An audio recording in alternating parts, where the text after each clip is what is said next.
Hello, welcome to this video from Mr. Gill Science Stuff, coming to you not from SC2 for the first time, but from a mystery location somewhere in Warwickshire.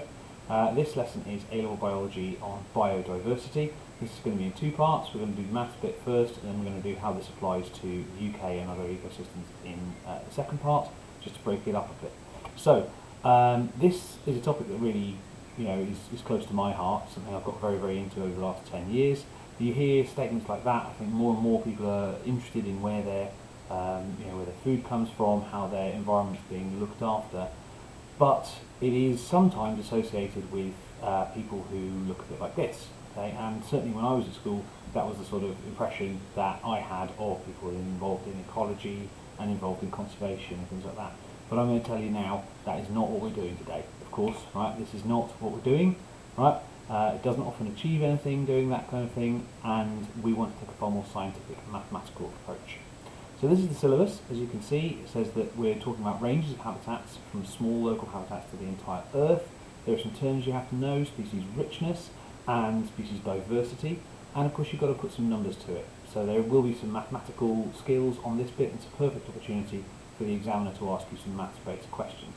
So the index of diversity formula is there. Now, if it's on the left-hand side of the spec, it means you can be expected to learn it. I've seen papers with both the formula given to you and without. Right, so you do have to know that and the terms underneath what that means. So it looks a bit complicated, but I assure you it really isn't. So, first things first, key definitions in terms of biodiversity. Right? Well, biodiversity literally means what it says: bio, biological, living things; diversity, the variety of organisms in an environment. Now, if you think back, all the lessons up to this point have been working on genetic diversity, gametic diversity. We've been going from the small up to the very large. Now we're into whole organisms and indeed ecosystems. So, can be a single habitat. You can look at your garden pond and look at its biodiversity. You could look at the biodiversity of a pot of soil, or you could look at the biodiversity of an entire planet. Okay, that comes in different sizes, different shapes and sizes. So, genetic diversity we've discussed at length of class. Species diversity, habitat diversity just go up in size, but the principles are pretty much the same. So my argument to you is, if we can get the science right and understand the planet, then we can do a better job of conserving it, saving it, and protecting it for future generations, which is why I feel so strongly about this particular topic. So there are two different measures of biodiversity you're expected to know that are on your syllabus. One is called species richness, which is the number of different species in an area. Okay, so that's literally go through, count how many organisms of different types there are, how many species are present. Okay, what's a slightly better measurement is called species diversity, which is where you count the number of species, but you also count the number of individuals in a species.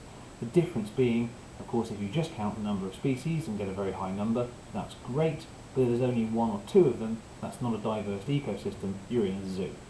Okay, so more is generally accepted to be good. More species diversity, more species richness is generally accepted to be a good thing. Obviously you can ask yourself a really big picture question: why should we care about that? And that's something for you to go away and think about yourself, and we'll come back to when we do conservation.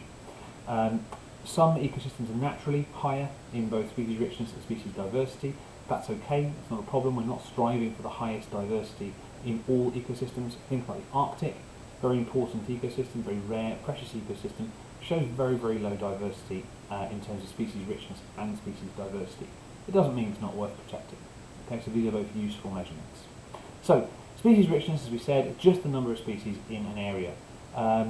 Diversity, obviously, as we said, is a much more useful measurement because it takes into account the number of individuals within each species as well.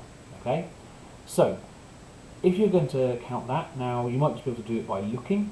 Alright, so first thing you do, you go into an area, you sample it in an unbiased and representative way. There's two key terms we'll come back to when we do ecological techniques in a couple of weeks. And you might get some data that looks like this. So we've got two fields here. Right, we're just going around counting common wildflowers, buttercups, dandelion, daisies, the kind of thing any person could do, because you'd recognise those three species, but it could be anything.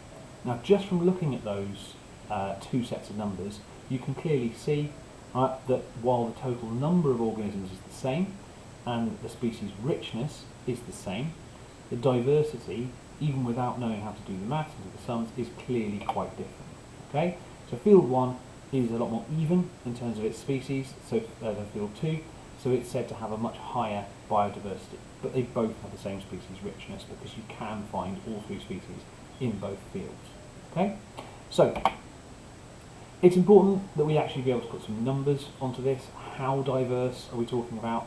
How many organisms? How much more diverse is this? And that's where this thing comes in, which is called the Simpson's Diversity Index. And it is simply a little sum to put a number to diversity. Okay? It doesn't mean anything on its own. It only means anything when compared to something else. So, in this equation, big N is the total number of organisms of all species. So after a day's sampling, how many things did you find? Okay? Did you find 100 things, 1,000 things, 10,000 things, whatever? It doesn't matter what species they are. What did you find? Now this might be targeted. You might just be looking for invertebrate species. You might be looking for just plant species. You might be just looking for mammal species, or it could be everything. Okay? Again, the index of diversity on its own doesn't mean much unless you've got the context around it. So little n means the total number of organisms of a particular species. So if you were looking for your buttercups and your daisies and your dandelions, the individual numbers within each species would be little n. Okay? And D is the diversity index that you come out with in the end. You should all know what sigma means. That symbol there, right? Sigma, of course, is the sum of. So what we're saying here is diversity equals all of the organisms in the environment multiplied by all the organisms in the environment minus 1.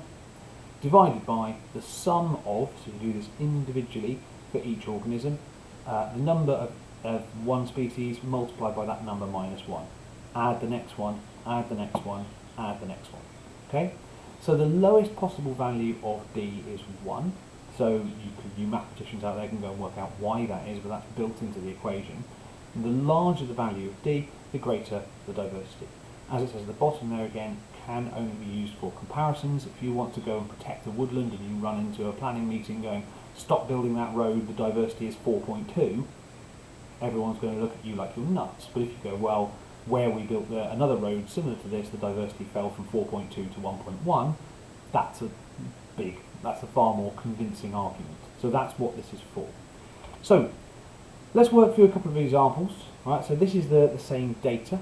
Okay, so you might have seen that equation and go, oh yeah, brilliant, okay, I can do that, no problem. But you might also have looked at that equation and thought, how on earth do I do that? So we're going to work out the diversity for at least the first field together. And this is where, via the miracle of technology, I can bring in the other webcam. Hello. So, if you're given this in a test to do, what you would do, first things first, you would go, let's move this over slightly, you'd go, okay, what's my top line? Okay, and the top line is all the species added together multiplied by all those species, all that number minus 1. So the total number, big N, is 1,000. So I would go 1,000 times 999. Okay, that is my big N there, multiplied by big N minus 1. Okay, so that's the top term in my equation. Then the sum of each of these numbers multiplied by itself minus 1. So I would start with 300, so that's the top number, okay, in field 1. 300 I do multiplied by 300 minus 1, 299. Okay, and because it's the sum of, I'm going to do that for each organism, plus 345 for the dandelions times 344, and then plus the daisies 355 multiplied by 354. Okay, now if I work that out, what that should come to is the top line should come to 999000. That one's not too difficult to work out. The next line, should come out as 89700 plus 118680. And yes, I am looking at a bit of paper where I worked this out before doing this video, if you're wondering what I'm looking at. Plus 1234. 5, 6, 7, 0. Okay? So once you work all that through, as it says on the screen, your answer should be 2.99. Okay? Now if you get that same formula and you do exactly the same thing for the other field, you'll get a diversity of 1.18. Okay? And that is how you work one of those out. So we'll take away the example now and move on. So here are a number of different organisms in an area. Now species A, B, C, D, E, F. Doesn't matter what they are. At this point, I'd like you to pause the video and have a go at trying those three different examples. So pause the video now. Now. Right, done that? Good. Okay, let's get some answers then. So there's your answers. So the first area, so area 1 comes out at 1.348. Area 2 is 6.314, and area 3 is 4.911. So we can clearly see the diversity is highest in area 2. However, if you were doing a conservation project on this, deciding where you're going to put your conservation resources, where you're going to protect biodiversity, you might think, right, well, okay, I'm going to protect area 2, then if I've got any money left, I'll do area 3, and then area 1 is well, we're going to completely ignore area 1. However, if area 1 happened to have some species in it that weren't present in area 2 or 3, even if the diversity was lower, you might choose to protect area 1. Okay, so it's a little bit more complicated than this lets on, but that gets a bit beyond the scope of the A level. So, the big advantage of species diversity over species richness, right, is that diversity is not overly affected by rare species after the calculation is done.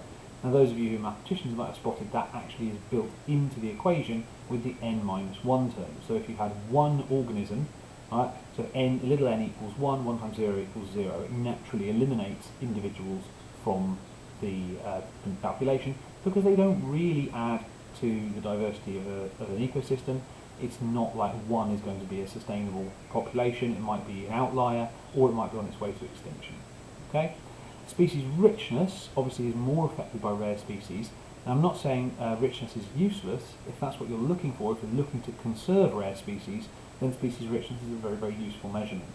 But if you're looking to find the area of maximum diversity, then species diversity is a far more useful measurement. Okay? So what does it mean practically on the ground? You've probably got in your head what it looks like if you walk into a high diversity environment. So high diversity would be a less hostile environment, a stable ecosystem, and the organisms present need to survive both the biotic factors in terms of competition, predation, etc. But it's a very stable, very established ecosystem. So I think a rainforest. Okay? A low diversity ecosystem is a more hostile environment. Unstable ecosystem, the organisms are present, but it's the abiotic factors, the non-living things, the temperature, the water, the light, that's going to make it difficult for things to survive. And actually they're far less stable. So there is an argument to say we should be protecting rare, low diversity ecosystems over common, high diversity ecosystems. But that really depends on a case by case of what you're trying to conserve. Okay, so moving on. Right, so why should we measure biodiversity? And this is going to be the end of part 1. Right, what's the point in measuring biodiversity? Well, obviously it enables comparisons to be made, right, between similar and different areas. So if there's a planning meeting going on, where are we going to put a road? Where are we going to put a railway? Obviously HS2 would have done this extensively in recent years and still come to the conclusion they should be knocking down ancient woodland, but there we go. Comparing biodiversity of one section of woodland to another, which decides where you can develop and where is particularly important for conservation. And then obviously in the same area at different times. So seasonality, what happens to the biodiversity of an ecosystem in the winter compared to in the summer. So if you do the same environment year on year or season on season, then you can get an idea of how ecosystems are changing. Okay, and there are long-term data sets that you can get from various places that have been heavily studied that show changes over time and indicate effects on things like climate change and so on and so forth. Okay, so this is where we're going to end So here's a lovely little exam question for you. I'm going to end with the question on this one and start with the answer in part 2. So you've got a question about ecosystems there, the ecosystem of the different environments on a golf course. Be careful that you read the question carefully as to what it's asking you. When this came up on the exams, a lot of students got it wrong, simply for the reason they didn't read the question. They read the opposite question and they answered that. So be very careful. You can pause, have a look at it, have a read, and we'll come back and do the second part in a moment. Okay.